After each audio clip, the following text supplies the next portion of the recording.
आशा करता हूं आप सब बहुत अच्छे होंगे। मेरा नाम है सिद्धांत अग्निहोत्री। स्टडी ग्लोस पे आपका बहुत बहुत स्वागत है। चेन्नई साउथ का सबसे इंपॉर्टेंट शहर। मैं गया हूं 2 बार।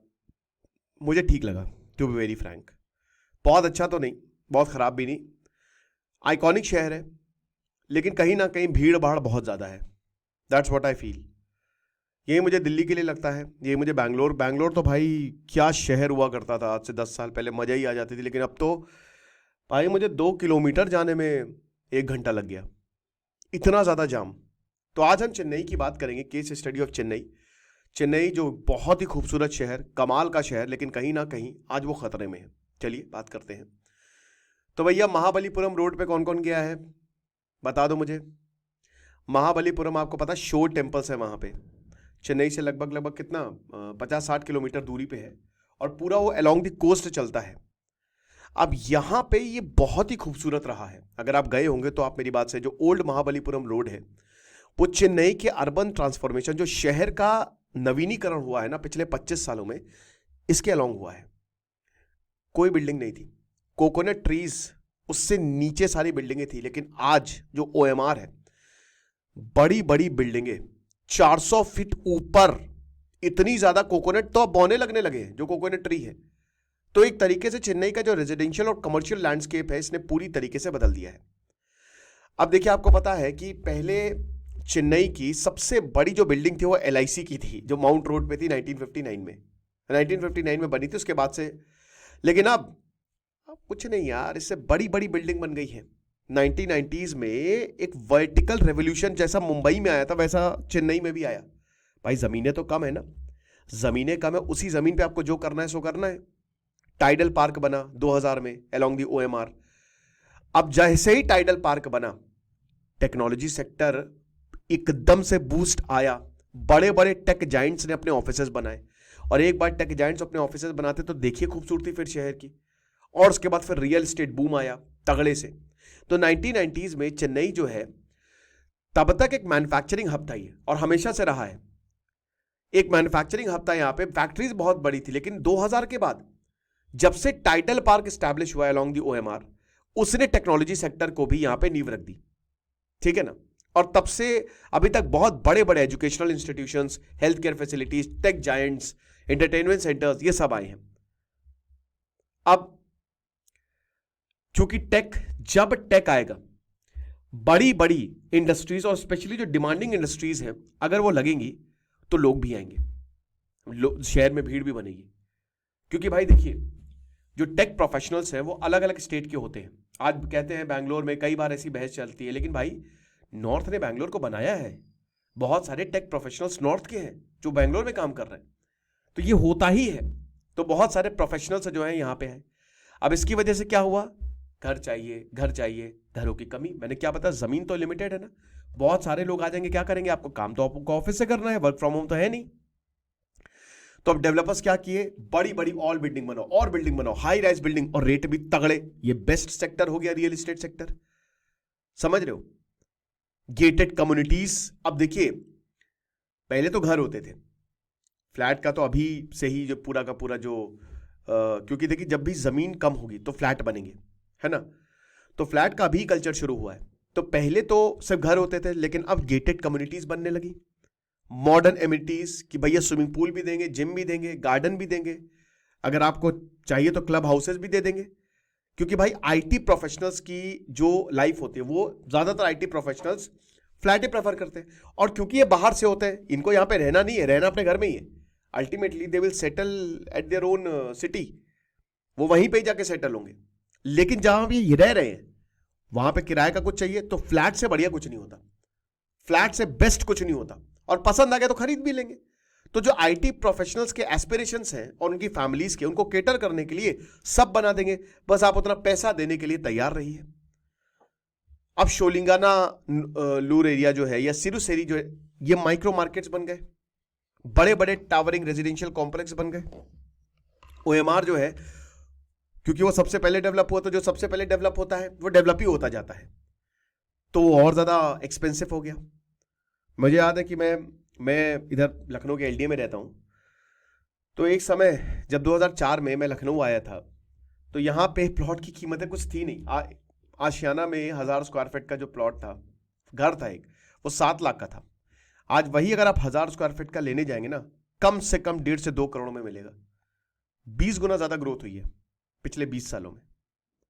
ऐसा ही होता है, मॉल बन गए हैं, बहुत सारे आउटलेट्स बन गए हैं, छोटे छोटे मार्केट्स बन गए, माइक्रो मार्केट्स बन गए हैं।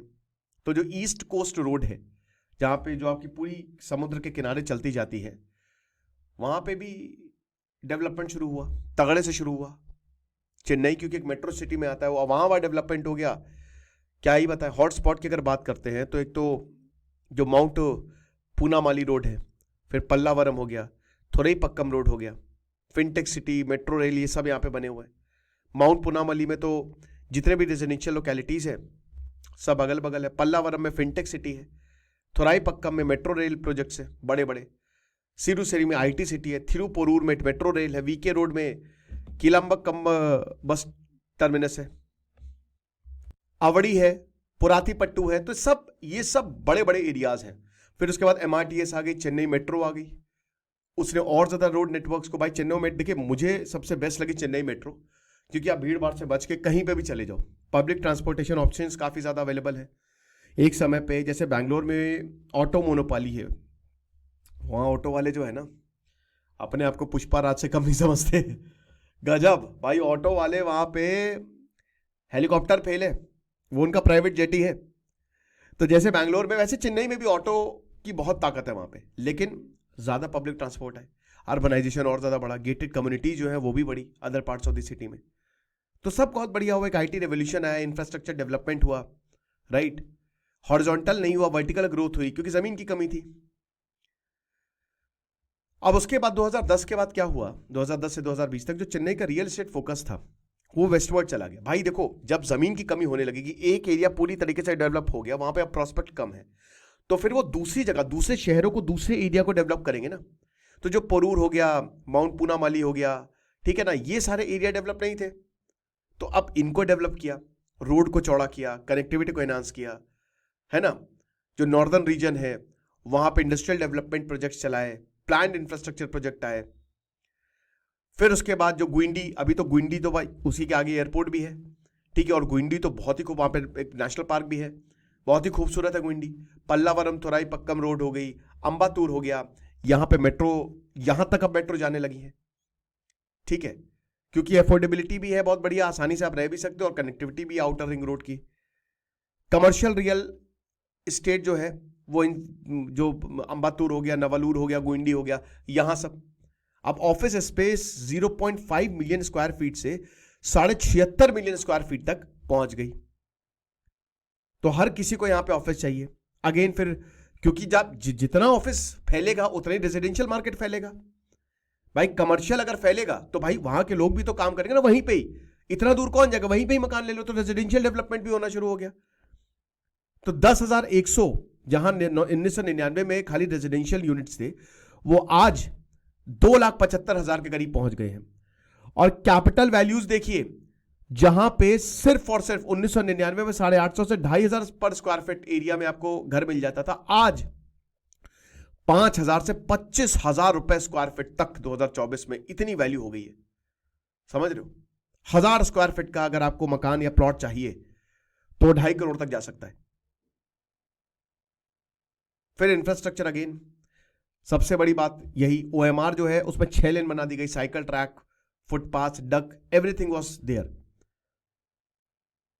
जो फ्लोर स्पेस इंडेक्स है वर्टिकल, कितने फ्लोर बना सकते हो, 1.5 हो गया आईटी बिल्डिंग्स के लिए। और आगे आने वाले समय में भी बहुत चीजें बनने वाली है। रियल एस्टेट जो है वो चेन्नई में और ज्यादा बढ़ेगा ही, मेट्रो का विस्तार और होगा।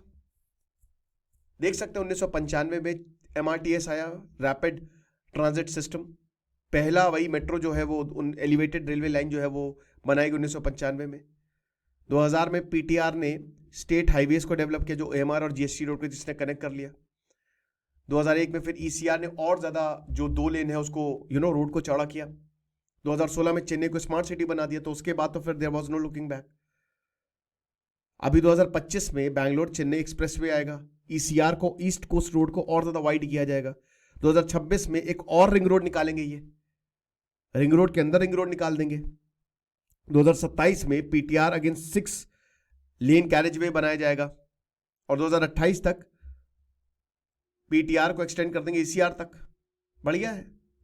मोहम्मद अली जो प्रेसिडेंट हैं CREDAI चेन्नई के, वो बताते हैं कि रेजिडेंशियल मार्केट ये 20 से 25% तक और ग्रो करेगा 2025 में, क्योंकि इंफ्रास्ट्रक्चर इंप्रूव हो रहा है। नॉर्थ चेन्नई जो है उसमें नए नए प्रोजेक्ट्स आ रहे हैं। सेंट्रल चेन्नई जो है उसमें अभी भी पॉपुलर है क्योंकि कमर्शियल हब पास में है। सेंट्रल, कोई भी शहर का सेंट्रल हमेशा पॉपुलर होता ही होता है। वेस्टर्न चेन्नई की बात करें, स्पेशली अंबातुर और अवड़ी, तो वो भी रेजिडेंशियल डेस्टिनेशन बेटर कनेक्टिविटी की वजह से हो गए। ग्रोथ बहुत हो रही है, लेकिन अर्बन प्लानिंग एक्सपर्ट बताते हैं KP सुब्रमण्यम कि देखिए, ये तो हमने ग्रोथ की बात कर ली, लेकिन जो रैपिड कंस्ट्रक्शन है ना कहीं उसकी प्रॉब्लम भी है। क्योंकि आप देखिए, आप एक लिमिट तक ही डेवलपमेंट कर सकते हो, तो बेसिक कम्युनिटीज हो चाहे स्काईस्केप हो, उनमें डिसरप्शन है। वेस्ट मैनेजमेंट की प्रॉब्लम है, वाटर की प्रॉब्लम है, इंटरनल एक्सेसिबिलिटी कम होती जा रही है। तो एक कॉम्प्रिहेंसिव डेवलपमेंट प्लान कि रेन वाटर को कैसे हार्वेस्ट किया जाए, सॉलिड वेस्ट को कैसे मैनेज किया जाए, क्योंकि जितनी ज्यादा भीड़ बढ़ रही है उतनी ज्यादा दिक्कत भी आ रही है। तो ये हमको देखना पड़ेगा। जो चेन्नई में होते हैं वो अपने व्यूज जरूर दें, मतलब जो चेन्नई में रहते हैं। Thank you so much.